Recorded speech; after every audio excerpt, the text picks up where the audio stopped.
Lu kenapa waktu itu pilih manajemen, pilih ekonomi waktu masuk S1 kenapa? Karena dari SMA fokusnya emang di sosial humaniora sih. Oh. IPS juga ikut banyak ke olimpiade sih, keuangan dan sebagainya.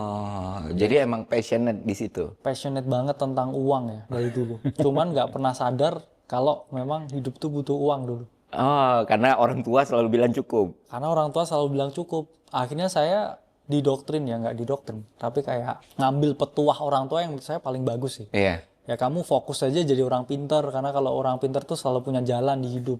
Hmm. Saya akhirnya belajar terus. Rankingnya bagus. Sering ikut perlombaan dan lain sebagainya. Tapi ada momen akhirnya yang menyadarkan saya bahwa ya semua itu nggak melulu tentang jadi orang pinter. Oke. Ini benar nggak mau nih kak? Nggak. Oh, iya. Karena waktu itu ini masih ya waktu itu kan COVID semua nggak ada yang nggak ada yang nggak terguncang kan karena COVID. Dan usaha orang tua juga sempat goyah dulu. Akhirnya itu tuh momen yang kayak akhirnya saya nggak cukup nih jadi orang pinter doang. Waktu itu kan udah dosen, udah lulusan S2, udah ya kita ngomong ya di semua norma sosial orang bisa bilang wah ini cukup tinggi lah pendidikannya. Momen canonnya seorang kakak itu di mana sih? Waktu lu mulai kenal sama kripto, lu mulai Yes. trading dan sampai lu dinotis banyak orang. Apa sih yang mungkin belum tahu? Apa sih yang menurut orang itu spesial dari seorang Kalimas ada waktu itu gitu loh, sampai dinotis, sampai bahkan Timothy bilang gue ketemu orang ini.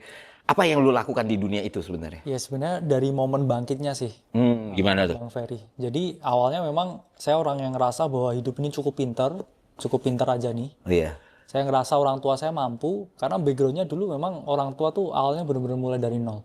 Benar-benar narik Vespa dan sebagainya. Sampai kita cukup beruntung di usaha UMKM. Tapi waktu COVID tuh semua orang kan goyah. Dan momen yang paling saya ingat yang membuat saya, oh saya harus bangkit nih. Saya tuh waktu itu jam 4 pagi, sedih banget tuh. Lihat statusnya bapak saya di WA. Oke. Karena waktu itu kan juga puasa juga nih. Iya, iya. Terus Ramadan ya. bapak update-nya ini kayak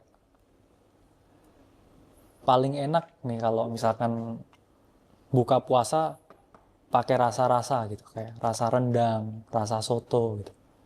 Cuman mie instan. Di situ yang saya ngerasa kayak selama ini, wah kita